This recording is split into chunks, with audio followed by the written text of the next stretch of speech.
Okay, here we go. And play. Well, thanks for joining us every day, or every Tuesday or Thursday. I was like, Tuesdays and Thursdays, we do Zooms. It's Thursday, right? It Thanks for is Thursday. joining us every Thursday. Debbie and I are going to go over today's topic is close more business with open-ended questions. And of course, I'm going to remind you, if you want to go over this role play, you don't get better unless you practice. You're not going to be doing this every day. Even the busiest of agents are not interviewing people every day. So to get better at something, you got to role play. I love doing it. So please feel free to contact Debbie or myself and we'll go over this. But today's topic, close more business with open-ended questions. So we'll jump right into it. And Deb, you could take the first slide. Okay, so this is one, if you're a new agent, you won't know about this, but you'll hear about it all the time. And if you're a seasoned agent, then you already know buyers are liars or sellers or storytellers. But are they really? This all ties into what we're talking about today, and it's finding out what exactly your people are looking for and finding out and thinking outside of the box. And anyone that works with me on my one-on-one training knows that I do say this a lot.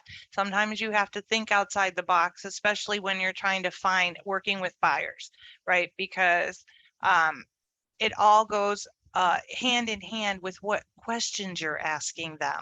Same with sellers. It all goes hand in hand with asking the right questions. So go to the next screen. Well, one time I just want to jump in and just a little bit about, well, let me see, we'll go to the next. Okay. Well, Mhm. let's go to this. I just want a quick story. So I learned first sale I ever had 30 years ago. I remember it vividly because it was a learning lesson. Not that buyers are liars, that sometimes they just don't know what they want all the time. I remember I had a young couple, had a couple of young children, wanted a ranch because they didn't want to worry about the kids falling downstairs, and they wanted to be in a neighborhood, not in a busy street, so the kids could go run around and play. And after showing them, this is then 30 years ago, when there was 70 houses for sale in a city, so and I couldn't show all of them. Imagine that. Someday we're going to be in a market where someone says, I'm looking for a house in this price range in Solon, and there's going to be so many houses you can't even see them all. Yes, that happens. But It so you does. got to narrow it down of what you're going to show them. And they ended up buying, and I had no clue that I didn't even pull up these houses that show them. They go, I drove by a house for sale. I didn't see it on your list. I'm like, where is it? And they gave me the address, and it was a bungalow on a main street. I go, no, you said you wanted a ranch, you want to be in a neighborhood. That's on a main street. Well, it's a corner lot and it's got lots of room. I go, but again, it's a bungalow, rooms upstairs, downstairs. Oh, well, we could keep the kids on the first floor, 2 bedrooms, and we could be upstairs. And then they bought that house. And if they didn't drive by that house, I wasn't even on my list to show them. If they didn't drive by, I probably would have never gotten a sale. And I learned first sale, like, wow, you got to ask more questions. Sometimes they think they know what they want, but some of these questions we're going to say, I should have asked, well, the questions like, how many bedrooms do you want? Does it have to be on the first floor? Is it just the kids to be on the first floor? So open-ended questions, and do more listening than talking, and then you'll get the real answers the more questions you ask. So that was my story and preface to this. Go ahead, Deb. Yeah, no, that's exactly, you like nailed it all in that little story. Because that's what we have to do. We have to have conversations with our clients, whether it's a buyer or a seller, to find out their wheres, their whys, and what they're doing, and try and throw other ideas out there. Well, I only want to be in Solon. Why do you only want to be in Solon? Is it because of the schools, or is it because of the location? Well, I want to be close to the 422 so I can get to 271 and 480 real quickly, but I don't want to be on top of the freeway, right? So, okay, so you have Solon, so then you have Twinsburg, then you have Aurora, you have Northfield if they even want to be that far west. Suggest other things when you're talking to them about where they want to live. These are all close to the same exact thing as what they said. you know, And- so maybe you can right. find a different place for them that way. And It's sometimes we talk, fine. or Go ahead. sometimes we talk about school systems. I always do research to see if other cities are within a school system. So sometimes people think, oh, I gotta be in, well, like Solon's example, you have to be in Solon, but let's say like Orange school systems here. I'm just going by what, stuff close to us. You're probably not familiar with Orange, but Orange is a city, also a school system, but there's other surrounding cities that are part of that school system. So sometimes people don't realize that when they're moving. But definitely with these, why, how, what, describe, tell me about, what do you think about this? Like, what do you think about instead of a ranch, a bungalow? What do you think about having, being on a main street, but a big, huge lot on a corner lot? So you're kind of, you're facing the front, but you're on a side street, things like that, anything else to add, Deb? Yeah, well, and the other thing that you said too was listen to what they say, right? So don't interrupt them when they're trying to figure out what they want. And if they have to think about it for a minute, don't like go to the next one. I think the next one is going to There we tie are, into what jumping I'm ahead. talking about. Oh no, I have them out of order, but don't like prompt them to let them think about what their answers are. And maybe they come up with something that day and you set them up on a portal and they're not finding anything that they want. So then you start thinking outside the box again and throw a different city in there or throw a different style. If they're saying they want to have a ranch because they only want to have one floor living, split levels only have a couple steps. Are you Right, and you learn sure a you don't lot. want to do a split level? You can get a whole level downstairs or a whole level upstairs, and it's only a couple steps. And also just, these questions don't stop at the initial conversation while you're showing them houses, because sometimes they don't even know until they see it, like, oh, wow, I didn't know I like that, oh, I want an example. Sometimes people are like, I want an open concept. I want everything open. Well, I learned just another story. I thought I liked the open I bought a house, had an open concept. I didn't like it. I don't like it, especially with little kids. I'm like, I'm trying to watch TV and I could hear them chewing in the kitchen, Yeah, right. like eating cereal. I'm like, I can't concentrate. I'm like, so sometimes people like, well, why do you want an open concept? And then maybe you could give them some advice or just thoughts or stories like that, and just say, wow, you might not like that open concept, or like to entertain, and they things like that. Oh yeah, the kitchen's kind of close, or so ask these questions while you're seeing the houses. And then these are more when These you're, are for sellers. Yeah. yes. So basically, we're gonna go just jump into slides because we only want to do 15 minutes, give you a little teaser of some things, but of course, reach out to us to go more in detail. But what you tell the sellers of, what you expect and requirements from a real estate transaction, what prompted you to look into selling your home, what challenges are you currently facing, what is the most important priority for you in the process. And I always say, put it above this. I like to say, is that, have you ever sold a house before, and did you use a realtor, and then what did you like or didn't like about that? Have you ever had that question before, Deb? Yeah, that's absolutely perfect. Sometimes, and these are just suggestions, maybe you're already doing it, but if you're not already doing it, these are things to think about. And again, we can get into more details just by contacting us. These are ideas to put in your head for ways to change your business to make it better. Yeah. But yeah, you got to talk to your sellers too, right? And again, back to that, listen to understand and not just to respond. Listen to what they're saying. Sometimes when you're talking to a client, you get off topic or you start thinking about something else, or you don't really understand what they're saying, right? So if you can't clarify it, then this goes back to the next thing that I'm going to say, repeat it back to them. So what you're saying to me is that you want to have a one-story ranch on a side street or in a development, and you don't want to be by the freeway. I'm using your example, Tony. Or Right. you don't want to be on a main street. And they may say, well, no, that would be okay, I guess, as long as it's not too busy. So I don't want to be on 91, but I could be on a Ravenna Road, which is not so busy, Right. And things then like that. And then also with sellers, I mean, this class or could go on for an hours on You could, yeah. questions, but give you ideas. Like, as a seller, sometimes, like, what's most important to you? Sometimes we automatically assume price is the most important, highest price. And sometimes you got to give sellers some ideas to think about. Well, what about time?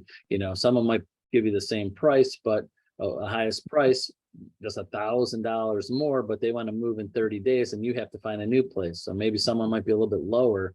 It's all a combination of things to consider when selling your house. What's most important to you? Ease, getting out before you sell, showing time. If they have a house full of family members and children, showing any time, moments notice, it might be 24-hour notice, things like that.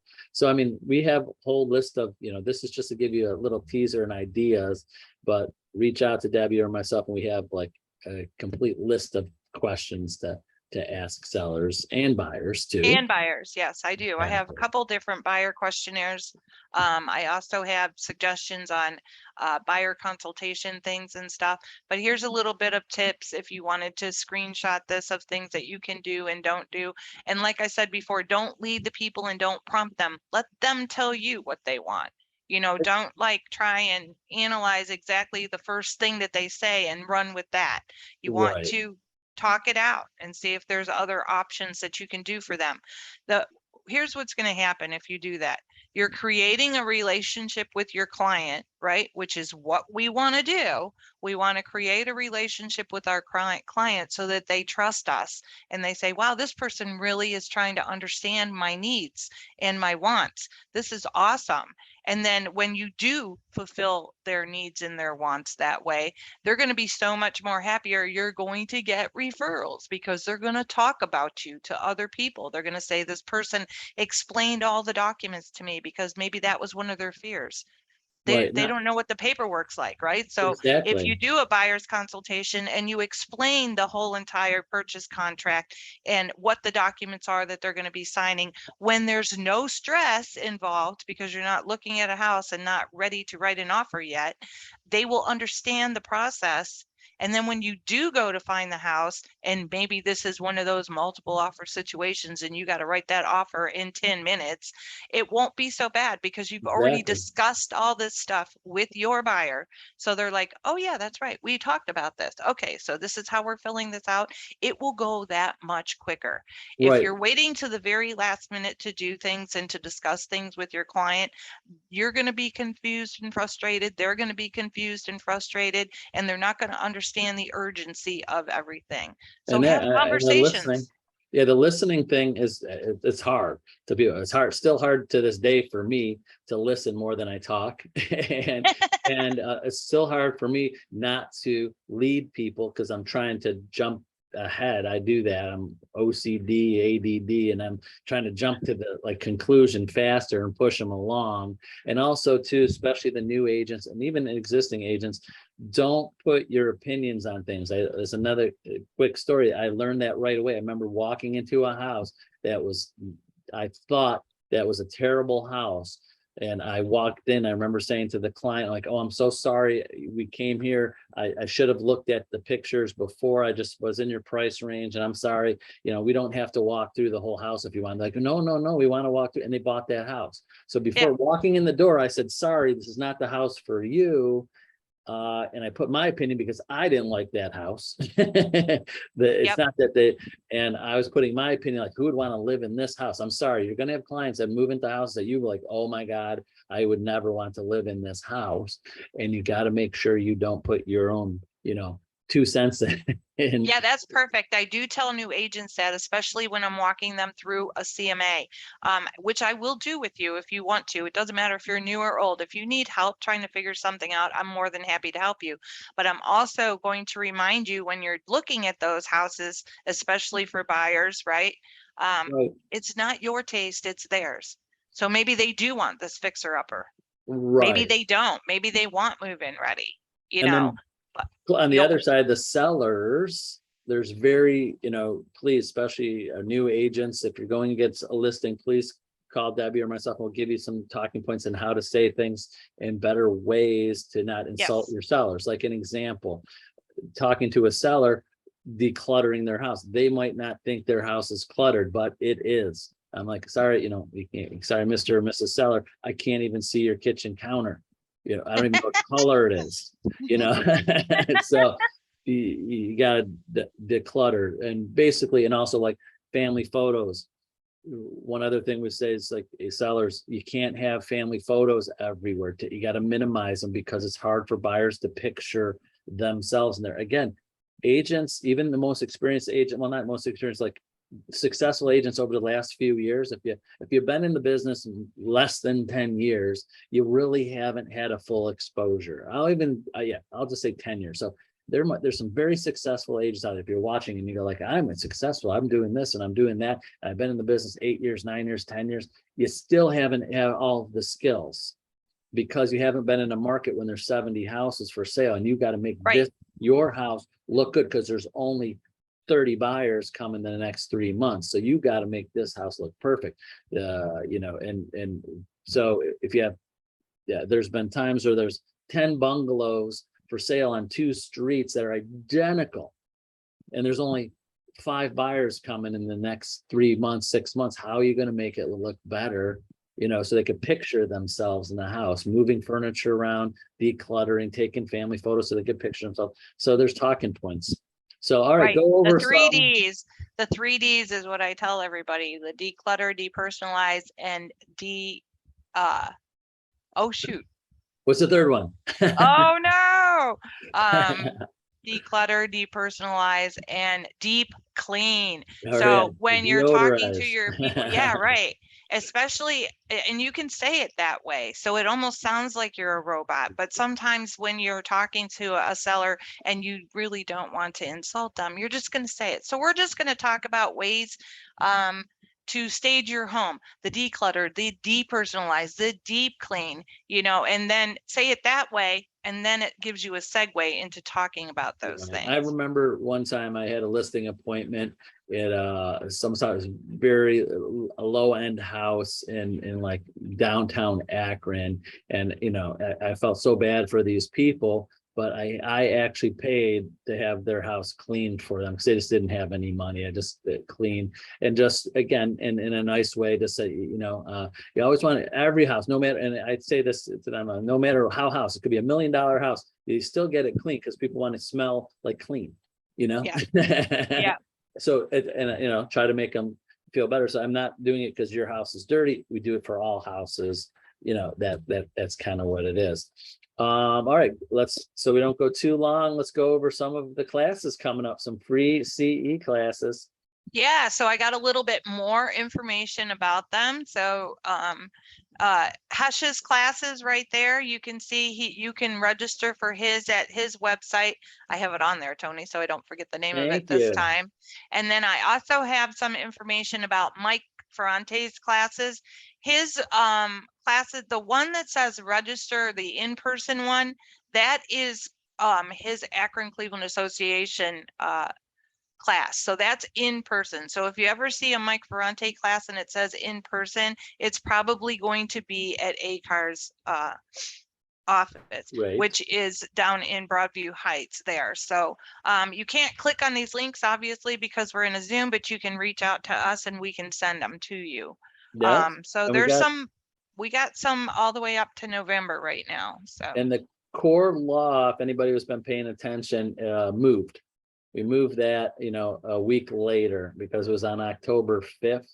Oh, that's right. And that has to be a holiday, a Jewish holiday. So we moved that. So just in case anybody's, I've got several emails, hey, from people. So look for that.